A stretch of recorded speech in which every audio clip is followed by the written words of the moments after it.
announcement, we want to welcome His Excellency, the Executive Governor of Abia State, Dr. Alex Chama Otti OFR, who has come to present the appropriation bill for 2026 budget. Your Excellency, you're welcome, sir. We will, at this point, invite you to do your presentations. Your Excellency, the Executive Governor of Abia State, and the Education Director, and the Society of Engineers, the Speaker of the State Assembly of Abia State, Right Honourable, the man,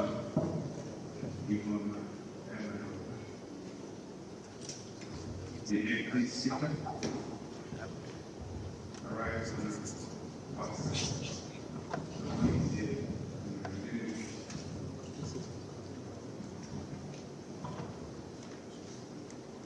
the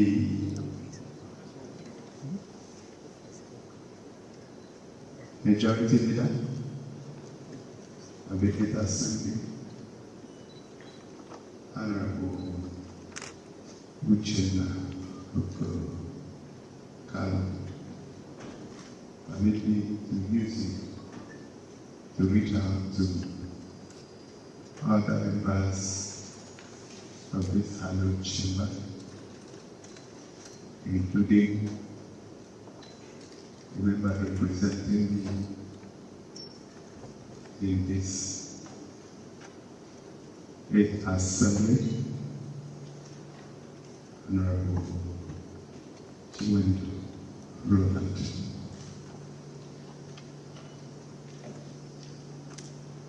Other principal officers,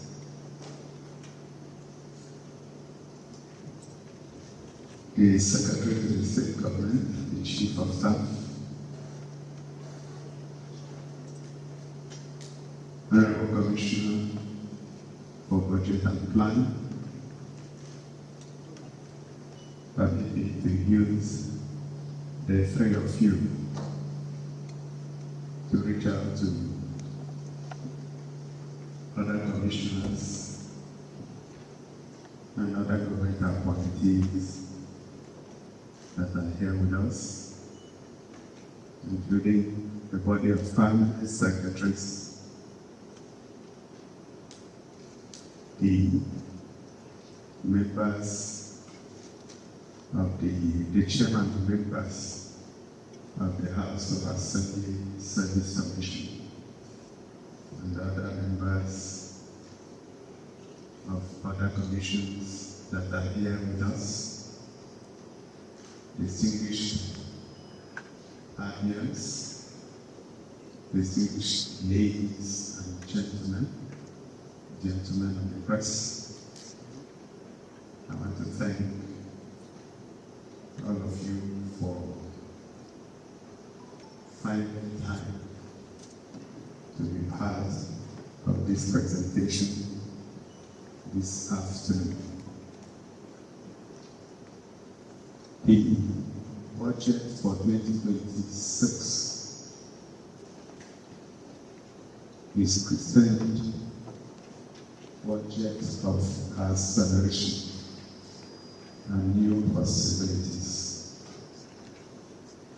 Mr. Speaker, honourable members of the Abia State House of Assembly, fellow Abians, permit me to begin on a note of profound gratitude.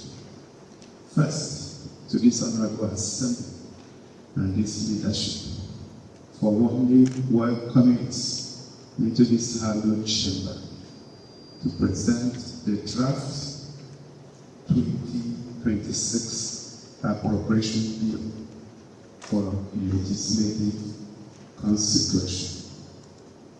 I would also like to use this special opportunity offered by this August gathering to thank Ndi Abia at home and in diaspora for their continuing goodwill and prayerful support.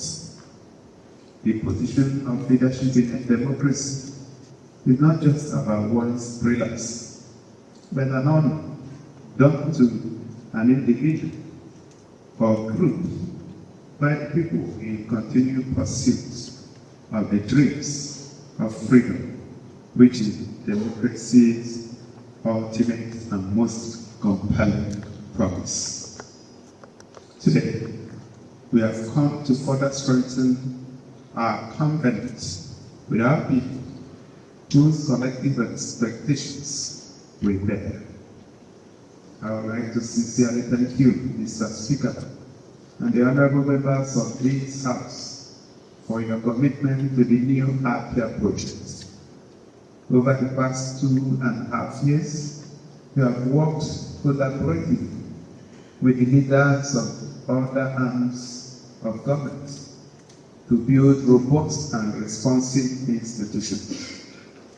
Thank you for placing the future of our state over personal glory, and above all, for prioritizing development over petty politics. Mr. Speaker, honourable members, we are here primarily to lay the expenditure outline for the next fiscal year before this assembly, but we have also come for other important reasons connected to the democratic culture of accountability. Events like this present an excellent opportunity for stock taking to assess how far we have come, what has been achieved with the resources appropriated by this House, and then present a plan for consideration and improvements, because there are no perfect levels. Beyond consolidation, we also have our eyes fixed on greater development targets, our overarching governance agenda, the motivation behind everything we have done over the last 30 months is to build systems and structures that support the productive ventures of our people, cut out the obstacles that set us back and unleash the genius of this land. Abia is greatly blessed, but as we have learned from a careful observation of the world, potential for greatness is not the same thing as greatness. Our job as leaders is to activate the mechanism for transforming our system of natural advantages into platforms for true greatness. The promise to make Abia truly the #1 state in the country on all relevant and applicable indices of development is beyond sloganeering. It is a commitment to turn the human and material assets available to the state into productive vehicles of economic growth and prosperity. Mr. Speaker, honourable members of the 8th Assembly, while it is true that we are still far from our target destination, it is also a statement of fact that with the support of this House, with the understanding and cooperation of members across political party lines, we have made significant progress on relevant development indicators, leading to the positioning of the state as a major investment destination and a safe place to raise families. With your permission, Mr. Speaker, I would like to share a few of the most remarkable achievements already recorded in the 2025 fiscal year. You may wish to recall that on December 10, 2024, I stood on this same platform to present for the consideration of this House a total budget estimate of 750.2 billion naira for the 2025 fiscal year. 82% of the total outlay was targeted at capital projects, while we channeled the balance of 18% to recurrent expenditure. We gathered a few weeks later to formally sign the appropriation bill into law after it had been carefully considered for feasibility, expected impacts, and project spread, and then given a comprehensive note by Mr. Speaker and his colleagues. 11 months down the line, I'm glad to report without any fear of equivocation that the expenditure patterns since the hearing to date reflect the spirit and letters of the appropriation bill as passed and signed into law. The state has also been prudent in the application of subsequent supplementary appropriations made by the House over the course of the year, as we try to respond to important developments that could not have been anticipated when putting the appropriation bill together. My report to Mr. Speaker and the House today is that since the beginning of the year, we have kept our outlets to the needs approved by this Assembly. As already indicated, the road ahead is still far, but the target has never been to achieve perfect outcomes. Our commitment is to continue to put one foot ahead of the other, to move from one point to the next, and make each day's accomplishments better than outcomes from previous days' efforts. As we often say, development is essentially about a sequence of progress that expands the capacity of individuals and institutions to function. In the light of where we currently stand on the development ladder, and our assignment as leaders is to build structures that empower the people. Our success will be measured in the end by the dreams we revive and the number of persons whose candles are lit by the policies and programs we curate. The greatness we seek in our communities will come from the new paths we create, the progress we make in the education of our young people, the results we achieve in healthcare delivery, the efforts at keeping our communities safe, and in the force of the personal example we demonstrate as leaders. In the light of the above, Mr. Speaker, I'm glad to report that since achieving office in 2023, we've made significant progress on the security front. Actually, despite the chaos you hear from far and near, it has remained one of the safest destinations for residents and travelers in the entire country. This is one of the few places where the government is in absolute control of all its territorial jurisdictions.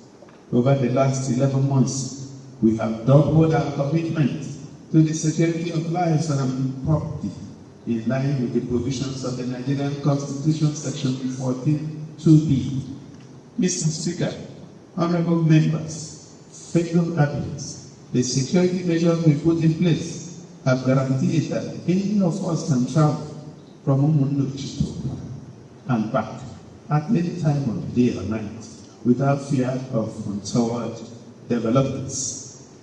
The few times that men of the underworld have tested our resolve, we have also responded in ways that reiterated our message that whoever threatens the peace and security of this state shall pay a heavy price. I would like to especially salute our security officials for the courage and efforts at keeping this state safe, even at the risk of their lives. Road infrastructure development occupies a central place in our governance framework, and I can confidently report that remarkable progress has also been made in this regard. In the last 30 months, over 600 kilometers of strategic roads have been constructed, rehabilitated, and restored across the 17 local government areas. Since the beginning of the year, we have completed some of our landmark road infrastructure development projects, including the Port Harcourt Road in Aba, Ohangu Road also in Aba, and a long stretch of road projects within the Abia extended urban corridor. Roads that were hitherto overgrown with weeds, covered with heaps of waste and stagnant, vector-ridden water that has since been rehabilitated and restored. Within the period under review, the state government, relying on the legislative leverage provided by this House, also completed the 8.3 kilometer Umuahia road and the 45 kilometer Umuahia road.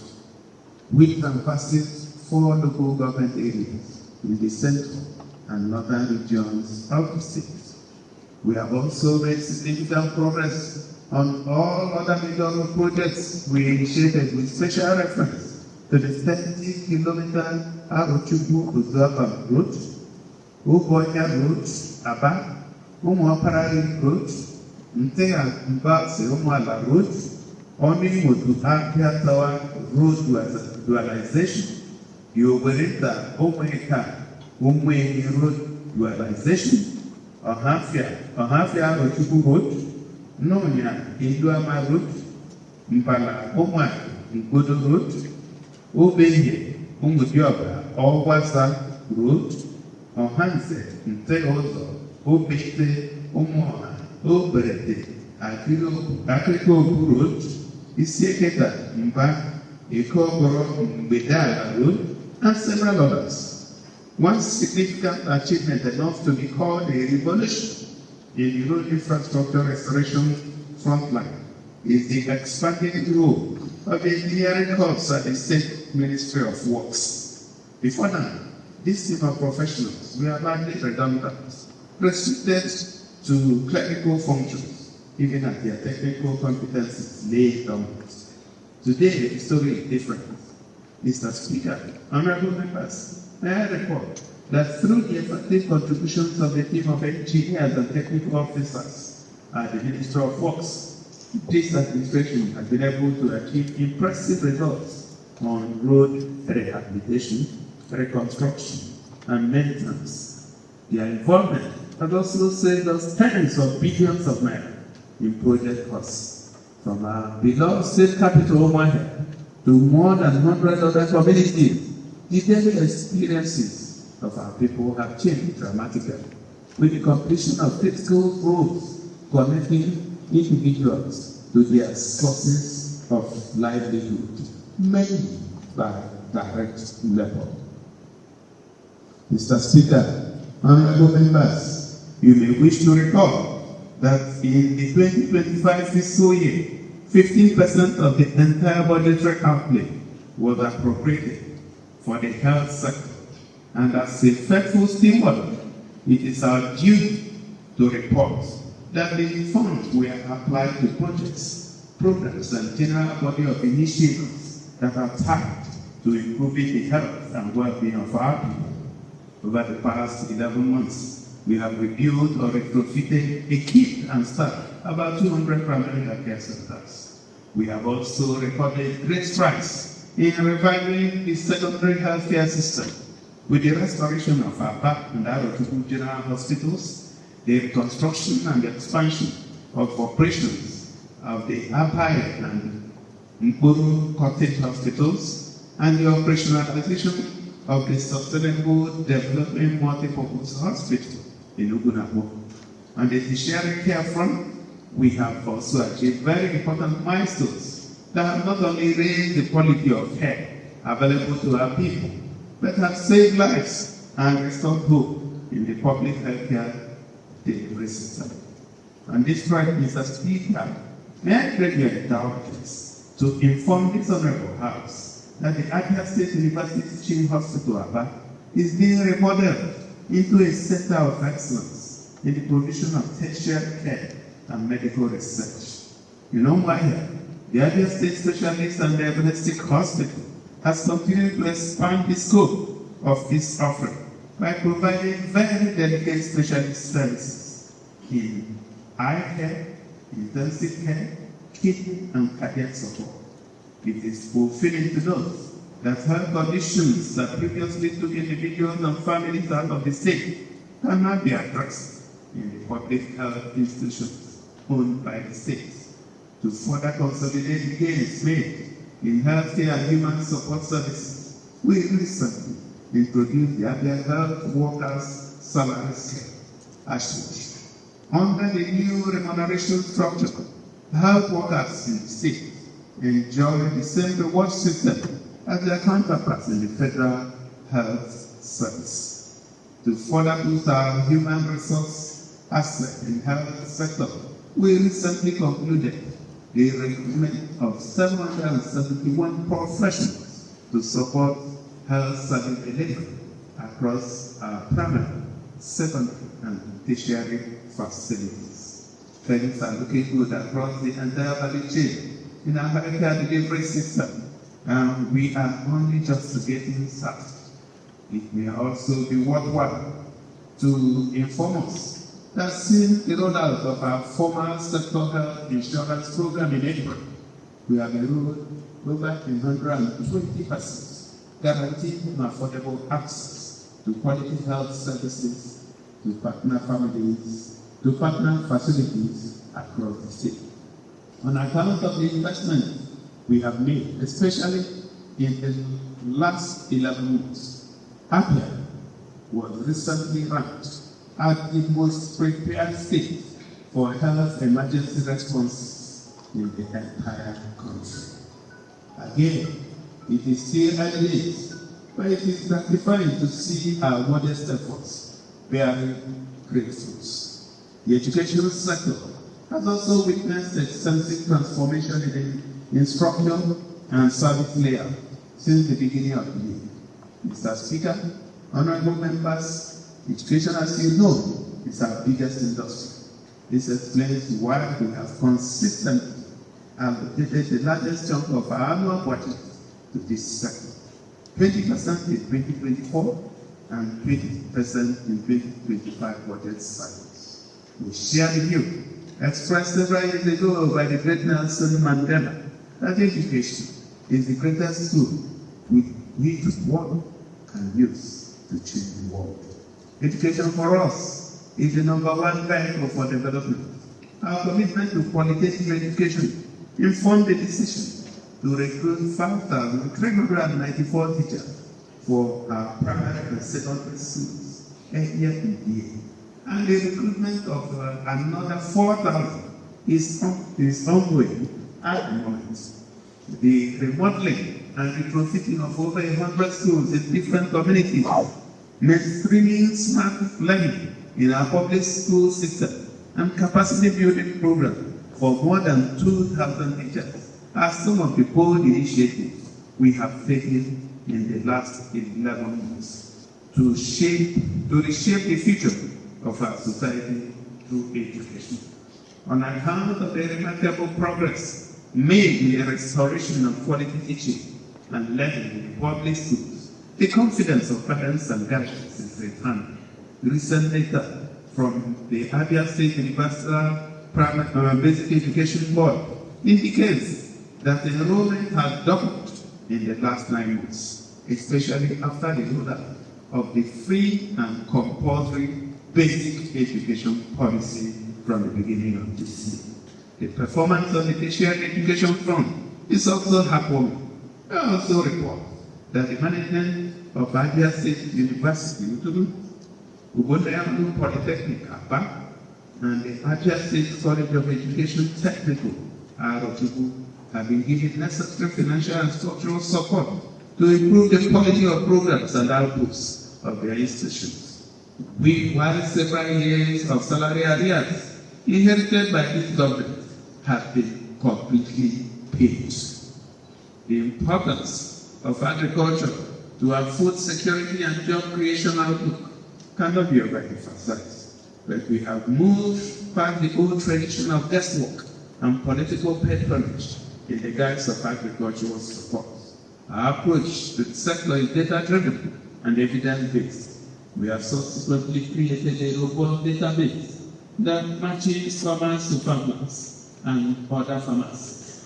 Even as we continue to update the records, the good news today is that we now know the number of active farmers in the state, their place in the value chain as well as the nature of support they may need to achieve higher output volumes. On the strength of the data available to us, we provided targeted support to more than 2,000 smallholder farmers in the last farming season.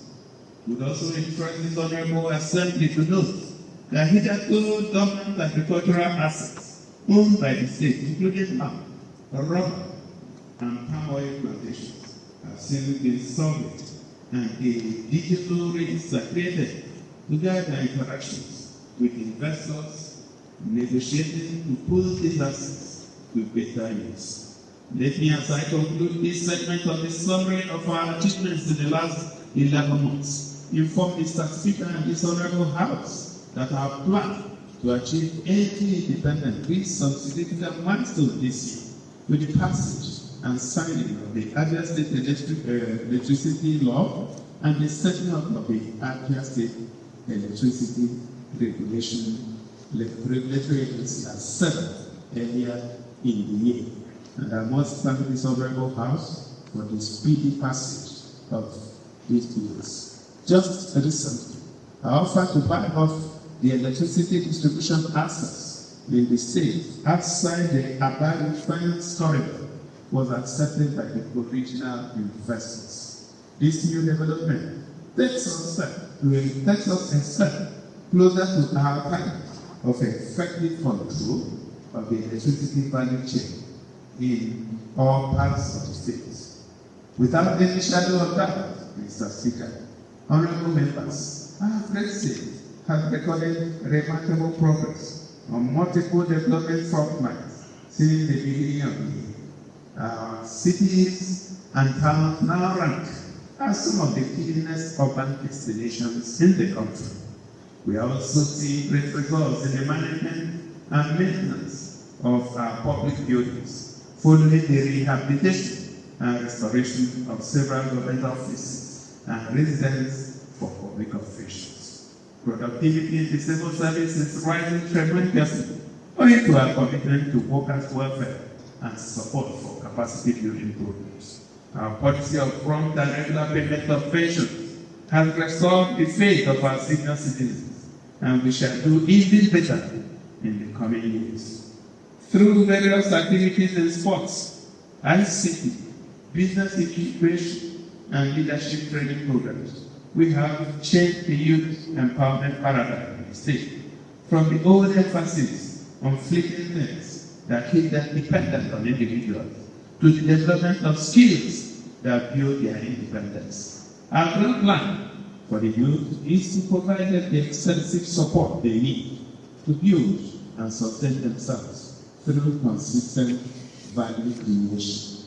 Mr. Speaker, honourable members, fellow Abians, even with the list of multiple achievements already presented, I will be the first to acknowledge that we have still not reached the good moment as it relates to the implementation of the provisions of the 2025 budget on account of constraints arising from our main projections and critical contingencies that we were required to deal with.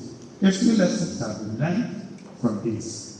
We shall continue to make improvements that reflect our new insights on the broad structure of public sector governance. We shall, at the end of this quarter, publish a holistic budget performance report for 2025. At any rate, what I can announce on this podium this week is that we are seeing a progressive rise in budget performance. Mr. Speaker, having given a comprehensive rundown of our performance on critical development frontiers in the 2025 financial year, I now present for the consideration of this Assembly the 2026 budget decision, which we have created pockets of acceleration and new possibilities. The size of the total envelope proposed for the 2026 fiscal year is 1.016 trillion, and that is 1,16,228,072,651 naira 99 covered. This figure represents a 13% increase from the 2025 appropriation numbers and captures the scale of our ambition to drive rapid socioeconomic growth and sustained development through investments in infrastructural projects, social services, security, and similar outlets that are at the heart of the ongoing transformation of the state, in consistency with the standards that have been set since the presentation of our first budget proposal 2 years ago, which shall commit 811.8 billion, representing 80% of the entire outlay to the execution of capital projects, while the sum of 204.4 billion, representing 20% of the budget, shall be committed to recurrent spending. A total outlay of 811.8 billion for capital projects represents a 32% jump from our 2025 proposal, which stood at 726.4 billion. Conversely, the size of the envelope for recurrent expenditure has been raised by 93% from last year's figures, which stood at 136 billion. The increase is to enable us to support critical day-to-day administrative functions and effectively meet our obligations to personnel, especially with the addition of thousands of new employees to the education and health sectors of this economy, to the payroll. 103.2 billion to the education sector. Of this sum, 150.4 billion will be committed to offsetting our recurrent expenditures, like payment salaries of about 15,000 teachers working in our primary and secondary schools, and in the execution of capital projects. We have made provisions for the building of 17 model primary and secondary schools, as well as 3 technical colleges for vocational training programs. Also noteworthy is the fact that provisions have been made for the building of staff quarters and ICT labs in more than 100 public schools around the state. In December, we have also earmarked 52.8 billion for recurrent and capital projects in the tertiary education subsector. This sum, in addition to catering for the welfare of the staff of Abia State University, Umuahia Polytechnic, and Abia State College of Education Technical Aerotuku, shall also be channeled into the renovation and construction of hostels for male and female students, lecture theaters, and support for general development programs within these institutions. In the health sector, we are proposing to commit a princely sum of 149.7 million, representing 15% of the total budget pack, to cover programs and activities connected to healthcare delivery services in the 2026 fiscal year. Some of the very notable capital projects we shall be driving in the new year include the supply of life-saving equipment to the Abians State University Teaching Hospital and across 23 other public health facilities around the state. Provisions have also been made for the reconstruction or renovation of 7 general hospitals and similar physical development activities across the public-owned health institutions to support effective manpower development in this sector. We shall expectedly continue with our aggressive road infrastructure development in 2026. To this effect, the sum of 169.3 billion, representing 16.7% of the total envelope, has been budgeted for road construction, reconstruction, rehabilitation, and maintenance through the Ministry of Works. This sum shall be applied to the execution of the key projects we have outlined for 2026.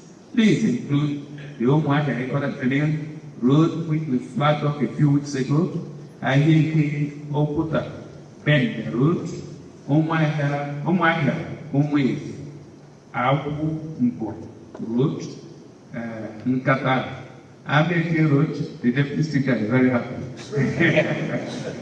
He's wearing a look at her.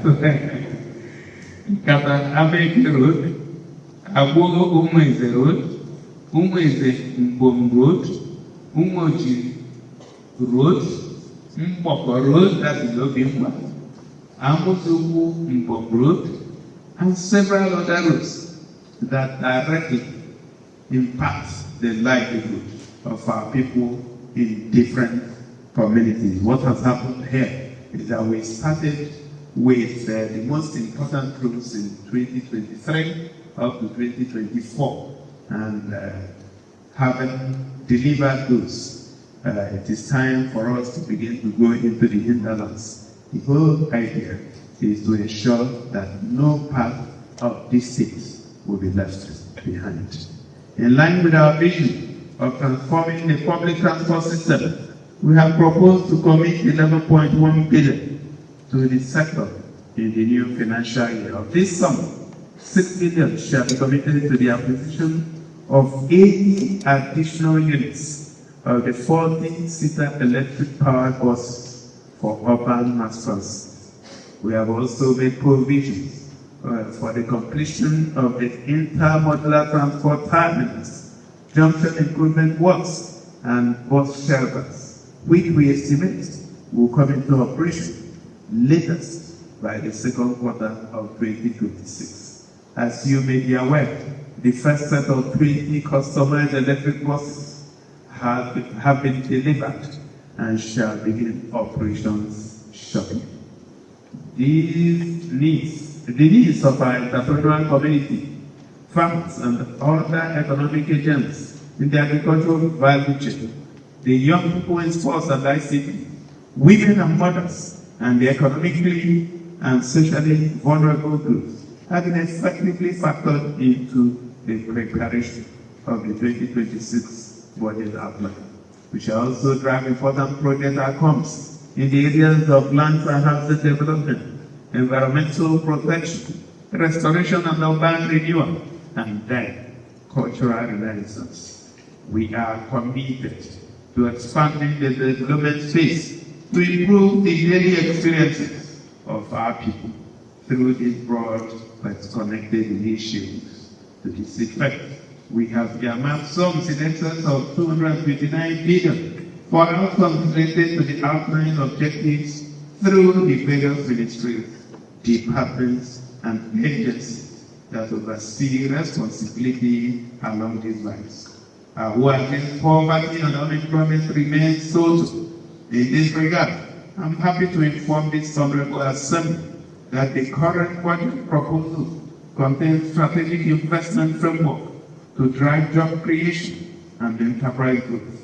The 2026 budget estimate has definite provisions for inclusive growth through the resuscitation of dormant economic assets and expansion of opportunities using technology, finance, and partnership.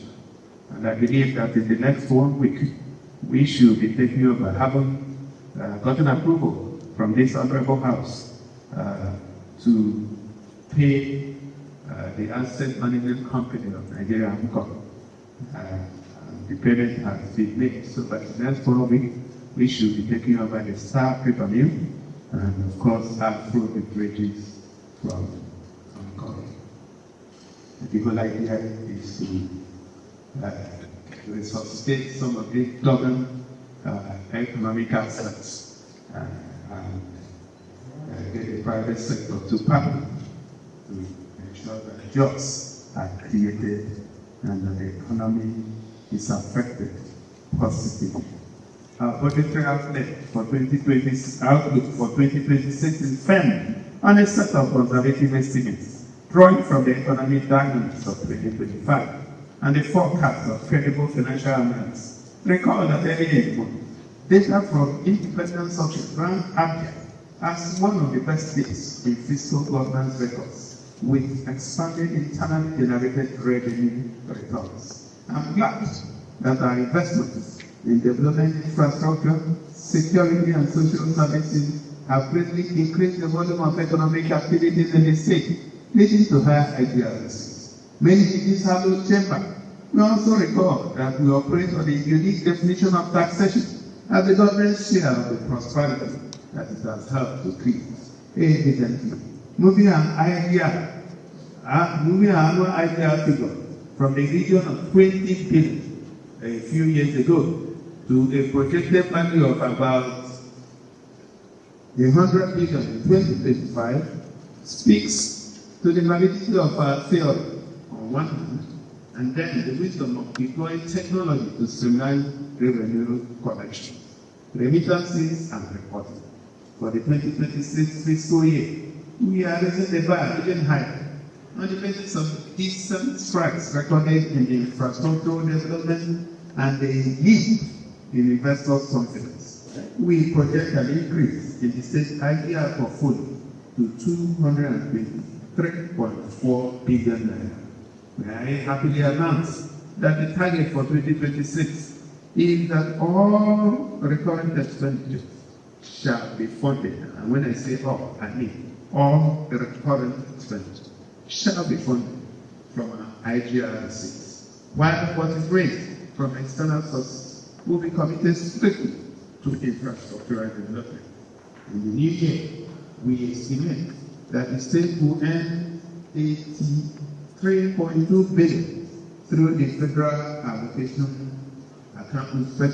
Allocation Committee. In fact, 67.1 billion from VAT collections, 26.5 billion from grants and aids, and 168 billion from other federal revenue channels and accruals.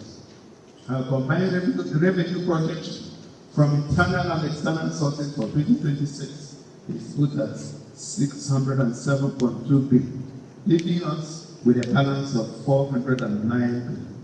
The deficit, 40% of the entire album, shall be sourced from the loan market at concessional rates. In line with the fiscal disposition of this administration, may I again reiterate that not a penny shall be borrowed to finance recurrent expenditures. As I announced on this same podium in 2023 and 2024, we shall borrow only when it is absolutely necessary, and such funds shall be deployed only to the execution of projects that will ultimately liquidate the loans in the medium to long term. This honourable House can be sure of one thing: we shall remain very, very prudent in the management of every penny appropriated by us. Mr. Speaker, honourable members, permit me to once again sincerely thank you for the special opportunity to share our vision for the coming year with all of you and millions of Ndi Abia. As convention demands, I shall now proceed to lay the draft of the 2026 budget of the Abia State Government before this honourable House for careful consideration and passage in fulfillment of the obligation we collectively owe the people who have entrusted us with the sacred responsibility of leadership. Mr. Speaker, members of this honourable House, distinguished ladies and gentlemen, let me thank you for listening. God bless you.